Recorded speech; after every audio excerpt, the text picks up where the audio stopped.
মুসা পয়গম্বর তার আপন চাচাতো ভাই কারুনকে বলে, ভাই আমার কারুন, রব্বে কাবা তোমাকে পাহাড় পরিমাণ অডাল ধন সম্পদ আল্লাহ তোমার দান করেছে। এর কারণ এই সম্পদের থেকে একটা অংশ আল্লাহ পাকের রাস্তায় তুমি দান করে দাও, যাকাত আদায় করে দাও। মুসা পয়গম্বর যখন বললেন, ভাই কারণ আমার, আল্লাহ পাকের রাস্তায় তুমি দান করো, সদকা করো, যাকাত দাও। কারণ অহংকার করিয়া বলে, এই সম্পদ আমার নিজের হাত দ্বারা আমি উপার্জন করেছি, অর্জন করেছি, এই সম্পদ আল্লাহ আমার দেই নাই, তাহলে এই সম্পদ কেন আমি আল্লাহ রাস্তায় দান করব, সদকা করব। মুসা পয়গম্বর বারবার তারে উপদেশ দেয়, তারে বোঝায়, কিন্তু বুঝতে চায় না। মুসা পয়গম্বর চলে গেলেন। কারণ বাড়িতে যাওয়ার পরে দুনিয়ার লোভ অন্তরে ঢুকে গেলে দুনিয়া কেমন ধ্বংস হয়ে যায়, আখিরাত বরবাদ হয়ে যায়। বোঝানোর জন্য আব্বা জান, যুবক ভাই, বৃদ্ধ বাবা, ঘটনাটা টানতেছি, মন দিয়ে শুনবেন। এবার কারণ যখন বাড়িতে যায়, মুসা আলাইহিস সালাতু ওয়াস সালাম ও বাড়িতে চলে যায়, কিন্তু কারণ বেঈমান ঘরের ভিতরে গিয়া ক্লান্ত হয়ে বসে যায় নাই। মনে মনে ভাবতেছে, মুসাকে যদি না থামাই তাহলে তো আমার সম্পদের একটা অংশ, বিশাল বড় একটা অংশ গরিব দুঃখী মানুষদেরকে দান করে দিতে হবে। কি করা যায়? বলে মুসার দাওয়াতের মিশনের কাজ বন্ধ করতে হবে। নাউজুবিল্লাহ। জালেম কারণ এক বেশ্যা মহিলার কাছে যায়। বেশ্যা মহিলার কাছে গিয়ে বলে, ও বেশ্যা মহিলা, তোমার কাছে আমার একটা দরখাস্ত আছে। বলে, কি এমন দরখাস্ত বলো? বলে, আমার দরখাস্ত হলো তুমি যা চাও, গাড়ি চাও, বাড়ি চাও, টাকা চাও, পয়সা চাও, অট্টালিকা চাও, যা চাওয়া তা দেব। তবে আমার একটা কথা তোমাকে মানতে হবে, একটা কাজ করতে হবে। বলে, কি কাজ? বলে, কাজ হলো এই জামানার নবী এবং রাসূল মুসা পয়গম্বরের ওপরে, চরিত্রের ওপরে, তাকে চরিত্রের ওপরে কলঙ্কের ডাক দিতে হবে। কি ডাক দিতে হবে? বলে, আমি একটা সমাবেশ করব, এই সমাবেশের মধ্যে সব মানুষের সামনে তুমি ঘোষণা দিবা, মুসা নামক যে ব্যক্তি আছে সে আমার সাথে খারাপ আচরণ করেছে, বিবাহর প্রলোভন দেখাইয়া আমার সাথে সে মিলিত হয়েছে, আমাকে দর্শন করেছে, তার দর্শনের সন্তান আমার পেটের মধ্যে চলে আসছে, এতদিন আমাকে বিবাহ করবে বলে প্রলোভন দিয়েছে, এখন সে আর বিবাহ আমাকে করতে রাজি হয় না। দুনিয়ার সম্পদের লোভে পড়িয়া ওই দুর্শিতা মহিলা, বিবিচারিণী মহিলা রাজি হয়ে যায়। কারণ আসিয়া বলো, মুসা, আপনি এককভাবে দিনের দাওয়াত দেন, তাওরাতের দাওয়াত দেন, এটা জনগণের কাছে ভালোভাবে পৌঁছায় না, কি করা যায়? বলে, আপনাকে ভালো একটা পরামর্শ দেই। বলে, কি পরামর্শ?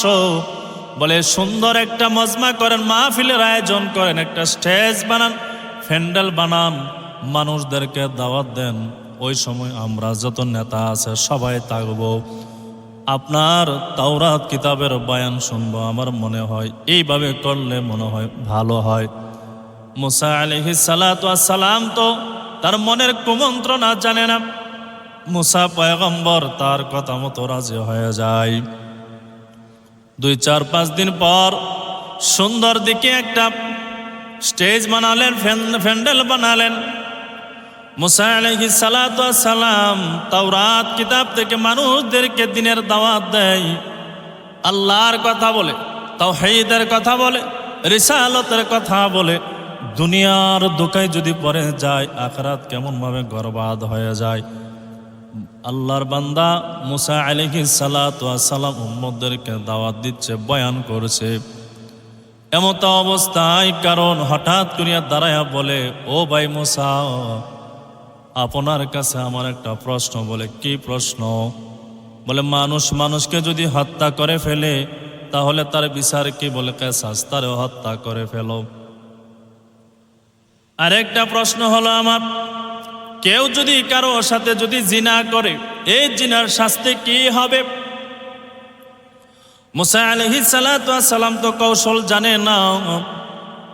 মুসা পয়গম্বর বলে, ও ভাই কারুন, কোন মানুষ যদি কোন একটা নারীর যদি ইজ্জত নষ্ট করে, হরণ করে, চরিত্র নষ্ট করে, তার সাথে যদি মিলিত হয়, তারে যদি ধর্ষণ করে, তাহলে তারে মৃত্যুদণ্ড দিতে হবে, তারে হত্যা করতে হবে পাথর মেরে মেরে। যেই মাত্র কারণকে বলে, কারণ বসে যায়। কিছুক্ষণ পর ওই বেবিচারী নারী মহিলা দাঁড়ায়া যায়। হাজারো হাজারো মানুষ বসা আছে, চতুর্দিক দিয়ে মানুষ আর মানুষ। বেবিচারী নারীটা, ওই জিনাকারী নারীটা দাঁড়ায় বলে, ও পয়গম্বর মুসা, আপনার কাছে আমার একটা মানুষের সামনে আমি একটা কথা আপনাকে জিজ্ঞেস করতে চাই। কি জিজ্ঞেস করবা বলো? আল্লাহর বান্দি বেবিচারিনী যেই মাত্র মুসা আলাইহিস সালাতু ওয়াস সালাম চরিত্রের ওপরে কলঙ্কের ডাক দিবে, অপবাদ দিবে যে মুসা আপনি তো আমার সাথে ব্যভিচার করেছেন, অন্যায় করেছেন, আপনার সন্তান তো আমার পেটে, বিবাহর প্রলোভন দেখাইয়া আপনি আমার বিবাহ করবেন বলেছিলেন, এখন কেন বিবাহ করেন না? পয়গম্বর মুসার চরিত্রের ওপরে কলঙ্কের ডাক দিবে, যেই মাত্র অপবাদ দিবে, বেবিচারী মহিলা যখন বলবে, ও মুসা, আপনার সন্তান আমার পেটের মধ্যে, আপনি আমার সাথে খারাপ কাজ করেছেন, আপনার চরিত্র ভালো না, যেই মাত্র বলবো, বলার আগে আগে আল্লাহ পাক ওই বেবিচারী মহিলার জবানটা আল্লাহ বন্ধ করে দেয়, হাত পা সাথে সাথে অবশ বানায়া দেয়। সুবহানাল্লাহ। যেই মাত্র হাত পা অবশ হয়ে যায়, বেবিচারী মহিলা ডেকে বলে, ও মুসা, আপনি আমারে মাফ করে দিন, আমি অন্যায় করে ফেলেছি, অপরাধ করে ফেলেছি। মুসা নবী যত রাগান্বিত ব্যক্তি ছিল, তত মায়া দয়া ভালোবাসার একজন মানুষ ছিল। মুসা নবী তারে মাফ করে দিলেন। আবার কিছুক্ষণ পর দাঁড়াইয়া ওই বেবিচারী মহিলা যখন মুসা নবীর চরিত্রের ওপর অপবাদ দেবেন, যেই মাত্র জবান দিয়া বলবে, মুসা, আপনি আমার সাথে জিনার কাজ করেছেন, আপনার জিনার সন্তান আমার পেটের মধ্যে চলে আসছে, যেই মাত্র অপবাদ দিবেন, আল্লাহ পাক আবার তার জবান, হাত পা অবশ বানায়া দেয়। আল্লাহর বান্দে আবার কাকুতি মিনতি করে মাফ চাই। মুসা নবী বলে, আল্লাহ তারে মাফ করে দেন। আল্লাহ সাথে সাথে তারে ভালো বানায়া দেয়। নবী আমার তাওরাত কিতাবের দাওয়াত দেয়, দাওয়াত দেয়, দাওয়াত দেয়। দুনিয়ার লোভ, আল্লাহ পাক বলেন, আল মালু ওয়াল বানুন জিনাতুল হায়াতিদ দুনিয়া। রব্বিকে বা জানায়া দেয়, দুনিয়ার ধন সম্পদ, মাল, সন্তানাদি হল দুনিয়ার চাকচিক্য। আর যারা দুনিয়ার ধোঁকায় পড়ে গেছে, দুনিয়ার লোভে পড়ে গেছে, তাদের জীবনটা ধ্বংস হয়ে গেছে। এবার আল্লাহর বান্দি দ্বিতীয়বার বসে যায়, কারণ আবার সম্পদের লোভ দেখায়। এরে বেবিচারী মহিলা, যেই সম্পদ দেওয়ার তোমারে কথা বলেছিলাম, তার সে আরো কয়েক গুণ তোমারে বাড়ায় দেব। এরপর মোছার চরিত্রের মধ্যে তুমি দাগ দাও, তুমি বলো তোমার সাথে সে জিনার কাজ করেছে, তোমার তা মোছার সন্তান তোমার পেটের মধ্যে চলে আসছে। আল্লাহর বান্দি দুনিয়ার লোভের মধ্যে পড়ে যায়, আবার দাঁড়ায় যখন অপবাদ দিবে, বলবে, মুসা, আপনি আমার সাথে জিনা করেছেন, আপনার সন্তান আমার পেটের মধ্যে চলে আসছে। যেই মাত্র আল্লাহর বান্দি বলবি, জবান দিয়ে কথা বলানোর মালিক আমার আল্লাহ, সত্য কথা বের করে দেনেওয়ালা আমার মালিক আমার আল্লাহ। যেই মাত্র রব্বে কাবা, ওই মহিলা যেই মাত্র বলবে, মুসা, আপনি আমার সাথে জিনা করেছেন, অপবাদ দেবী, রব্বে কাবা জবান দিয়ে বের করে দে। ওই বেবিচারী মহিলা ডাক দিলে, মুসা নবী, আপনি পাক ও পবিত্র, আপনি বড় পাক ও পবিত্র, বড় চরিত্রবান, বড় ভালো মানুষ। আল্লাহ পাক আপনার উপরে যে কিতাব নাজিল করেছে তাওরাত কিতাব তা সত্য, আপনি নবীও সত্য, আপনি রাসূলও সত্য। সুবহানাল্লাহ। যেই মাত্র আল্লাহর বান্দি বলল, মুসা আলাইহিস সালাতু ওয়াস সালাম বললেন, এরে বোন আমার, তুমি কয়েকবার আমার চরিত্রের উপরে দাগ দেওয়ার জন্য চেষ্টা করেছিলা, বলো কে তোমার এই ধরনের কৌশল শিখিয়ে দিয়েছে? বেবিচারী মহিলা ডেকে বলে, ও পয়গম্বর মুসা, এই অপবাদ আপনার গায়ে দেওয়ার জন্য আপনার ভাই কারণ আমারে শিখিয়ে দিয়েছে। দুনিয়ার লোভ দেখাইলো, সম্পদের লোভ দেখাইলো, আমার এক গাড়ি দিবে, বাড়ি দিবে, টাকা পয়সা অট্টালিকা দিবে। ও পয়গম্বর, আমি দুনিয়ার লোভে পড়িয়া আপনার উপর অপবাদ দিতে চেয়েছিলাম, আপনি আমারে মাফ করে দেন। আমি ভুল করেছি, অন্যায় করেছি, আর কোনোদিন এই ধরনের অন্যায় করব না, অপরাধ করব না। যেই মাত্র বলল, এবার মুসা আলাইহিস সালাতু ওয়াস সালাম বেবেচারে মহিলাটাকে মাফ করে দিলেন। চোখের পানি ফালাইয়া ফালাইয়া জমিনের উপরে আল্লাহ পাকের কুদরতি পায়ের উপরে সেজদা দিয়ে দেয় আর বলে, রব্বে কাবা, আসমানের মালিক, জমিনের মালিক, আপনি আমার চরিত্র আজকে হেফাজত করেছেন আল্লাহ, আপনার দরবারও সিজদা দিয়া শুকরিয়া আদায় করিও আমি জীবনও শেষ করতে পারবো না। আল্লাহ পাক জিবরাইল আমিনকে পাঠায়া দেয়। জিবরাইল আমিন সাথে সাথে পয়গম্বর মুসার সামনে দাঁড়ায়া যায়। এবার মুসা আলাইহিস সালাতু ওয়াস সালামকে ডেকে বলে, ও পয়গম্বর মুসা, কারণের ব্যাপারে আপনি যে সিদ্ধান্ত নেবেন, যে সিদ্ধান্ত নেবেন, আল্লাহ পাক সাথে সাথে আপনার সিদ্ধান্ত কবুল করিয়া তারে শাস্তি দেওয়া আরম্ভ করে দিবেন।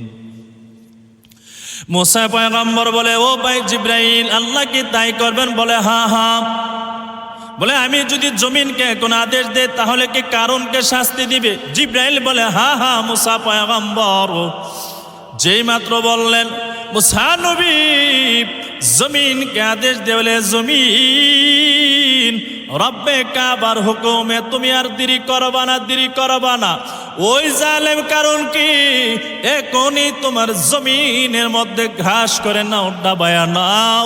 যেই মাত্র জমিনকে আদেশ করলেন, জমিনটা ফাঁক হয়ে যায়, কারণের হাঁটু পর্যন্ত জমিনের ভিতরে চলে যায়। কারণ এবার ডেকে ডেকে বলে, ও মুসা, আমি ভুল করেছি, আমি অন্যায় করেছি, আমি অপরাধ করেছি, আপনি আমারে মাফ করে দেন। মুসা নবী বলেন, না কারণ, না না, তোরে মাফ করা যাবে না। বুঝো তো, বহুতবার তোমারে বোঝাইছি, তুমি আমার বুঝ মানো নাই, বহুতবার তোমারে বলেছি, তুমি শুনতে চাও না। দুনিয়ার দুঃখায় পড়ে গেছো, সম্পদের লোভে পড়ে গেছো, দুনিয়ার চাকচিক্যের লোভে তুমি পড়ে গেছো। এবার কারণ মুসা নবীর কাছে ক্ষমা চাই, মুসা নবী তারে মাফ করে না। আবার ডাক দলে, রে জমিন, এ জমিন, দেরি করবি না, দেরি করবি না, এরে ডাবাও। যেই মাত্র জমিনকে আদেশ দেয়, গলা পর্যন্ত জমিন তারে গ্রাস করে নেয়। এরপরে মাটিকে আবার আদেশ দেয়, মাটি ওই কারণকে ধীরে ধীরে ধীরে ধীরে জমিনের ভিতরে নিয়ে নেয়। আল্লাহর নবী দুজাহানের বাদশাহ রাহমাতুল লিল আলামিন বলেন, কিয়ামত পর্যন্ত অবধি কারণ ওই জমিনের ভিতরে যেতে থাকবে, যেতে থাকবে, যেতে থাকবে। এই কিয়ামত পর্যন্ত তার শাস্তি হবে হাসরের ময়দানে। আল্লাহ পাক দুনিয়ার লোভের কারণে তার জাহান্নামের আসামি বানায় ফেলবি।